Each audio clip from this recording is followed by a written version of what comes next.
जय श्री कृष्ण। नमस्कार दोस्तों, स्वागत है आप सभी का मेरे ब्रजेश शर्मा ब्रजवासी यूट्यूब चैनल पर। 14 दिसंबर 2021 मंगलवार, मोक्षदा एकादशी व्रत। इस व्रत को करने मात्र से ही आपके पूर्वजों को मोक्ष की प्राप्ति होती है और उपवास करने वाले को स्वर्गलोक की प्राप्ति होती है। जी हाँ दोस्तों, हम बात कर रहे हैं मोक्षदा एकादशी व्रत के बारे में, जो कि मार्गशीर्ष माह के शुक्ल पक्ष में आती है।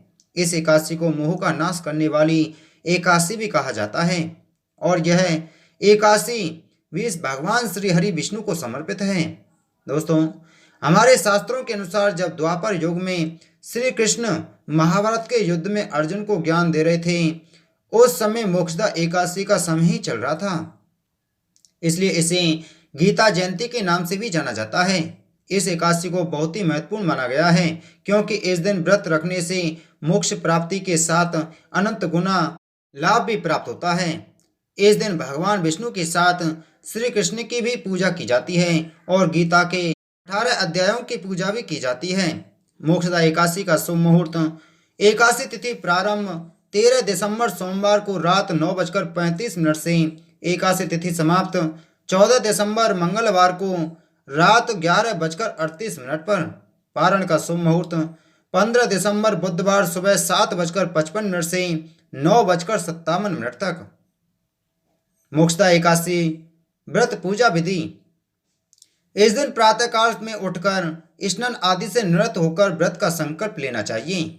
पूजन के लिए एक चौकी पर विष्णु जी की प्रतिमा स्थापित करें। सबसे पहले जल, अक्षत, फूल अर्पित कर हल्दी का तिलक करें।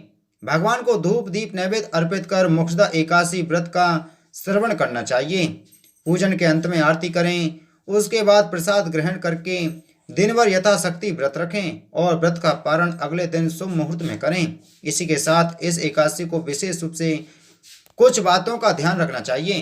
दोस्तों, इस दिन किसी भी प्रकार से तामसिक चीजों का सेवन नहीं करना चाहिए। जो लोग एकादशी का व्रत करते हैं, उन्हें दसवीं तिथि को सूर्यास्त से पहले ही भोजन कर लेना चाहिए, ताकि अगले दिन आपके पेट में अन्न का एक भी अंश ना रहे। इसी के साथ जो लोग एकादशी का व्रत नहीं करते हैं, उन्हें भी इस दिन खास तौर पर चावलों का सेवन नहीं करना चाहिए। एकादशी व्रत को कभी हरिवासर समाप्त होने से पहले पारण नहीं करना चाहिए। द्वादशी समाप्त होने के बाद व्रत का पारण करना पाप के समान माना जाता है। यदि द्वादशी तिथि सूर्योदय से पहले ही समाप्त हो रही हो, तो इस स्थिति में सूर्योदय के बाद व्रत का पारण किया जा सकता है। द्वादशी तिथि पर प्रातः पूजन व ब्राह्मण को भोजन करवाने के पश्चात ही व्रत का पारण करना चाहिए। इसी के साथ आज के दिन इन चीज़ों का विशेष तौर से ध्यान रखें, जो आपको भूलकर भी नहीं करनी चाहिए। आज के दिन पेड़ पौधे की फूल पत्तियां ना तोड़ें और मांस, मदिरा, लहसुन, प्याज जैसे तामसिक भोजन से दूर रहने के साथ किसी का दिया हुआ भोजन भी ग्रहण नहीं करना चाहिए। आज के दिन किसी भी महिला का अपमान ना करें और ना ही किसी की बुराई करें। दोस्तों, आइए मोक्षदा एकादशी की व्रत कथा का श्रवण करते हैं। श्री युधिष्ठिर बोले कि हे भगवान, आप तीनों लोकों के स्वामी, सबको सुख देने वाले और जगत के पति हैं। इस कारण मैं आपको नमस्कार करता हूँ। हे देव, आप सबके हितैषी हैं, इसलिए मेरे इस संशय को दूर कीजिए कि मार्गशीर्ष शुक्ला एकादशी का क्या नाम है, उस दिन कौन से देवता की पूजा की जाती है और उसकी विधि क्या है। भगवान, आप मेरे इन प्रश्नों का विस्तार पूर्वक समाधान कीजिए। यह सुनकर श्री कृष्ण जी बोले कि हे धर्मराज, तुमने बड़ा उत्तम प्रश्न पूछा है। इससे आपका यश संसार में फैलेगा, सो आप ध्यान पूर्वक सुनिए। मार्गशीर्ष शुक्ला एकादशी अनेक पापों को नष्ट करने वाली है। इसका नाम मोक्षदा एकादशी है। इस दिन दामोदर भगवान की धूप दीप नैवेद्य आदि से भक्ति पूर्वक पूजा करनी चाहिए। अब मैं पुराणों की एक कथा कहता हूँ। इस एकादशी के व्रत के प्रभाव से नरक में गए हुए माता पिता पुत्र आदि को स्वर्ग की प्राप्ति हो जाती है। अब आप ध्यान पूर्वक यह कथा सुनिए।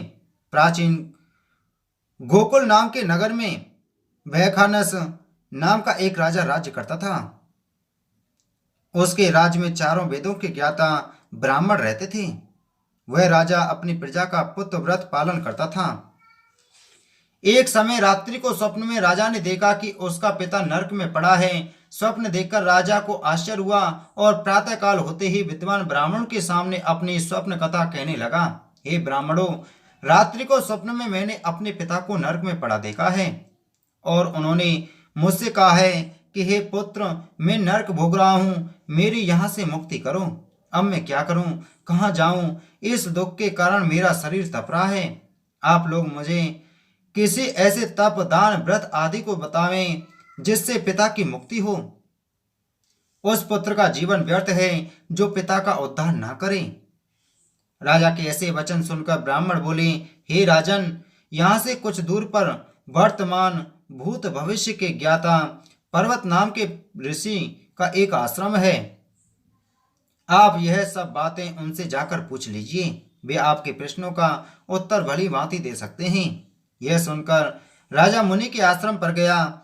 उस आश्रम में अनेकों शांत चित्त योगी और मुनि तपस्या कर रहे थे।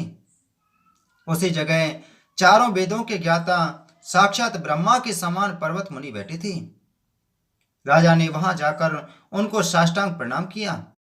पर्वत मुनि ने राजा से सांगोपांग कुशल पूछी।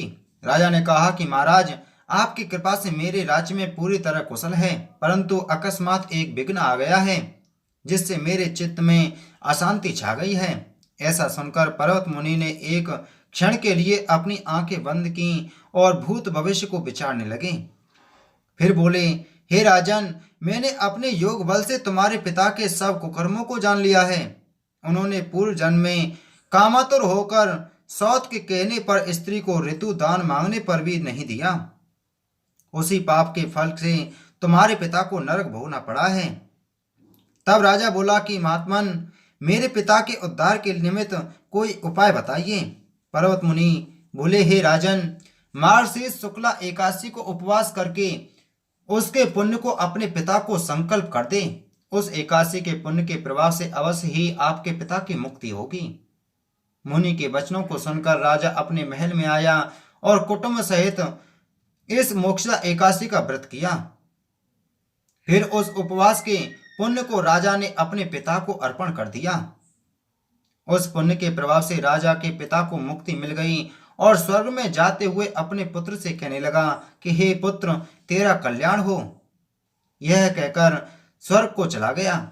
मार्गशीर्ष मास के शुक्ल पक्ष की इस मोक्षदा एकादशी का व्रत करने वाले के समस्त पाप नष्ट हो जाते हैं और अंत में उसको स्वर्ग लोक की प्राप्ति होती है।